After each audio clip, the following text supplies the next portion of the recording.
Hello everyone. Welcome to the channel. In this video, I will show you how to delete YouTube history on iPhone. Please watch the video to the end. Subscribe to the channel. Let's get started. To do this, go to the YouTube app on our iPhone or iPad.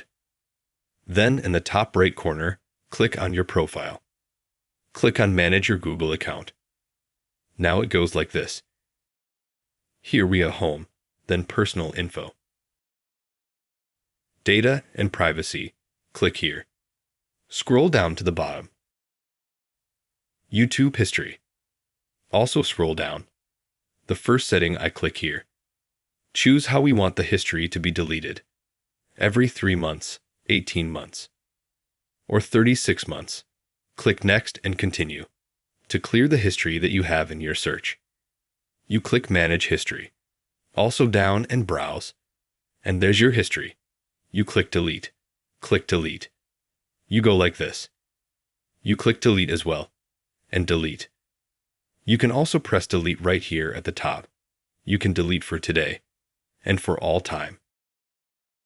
That's how easy it can be done.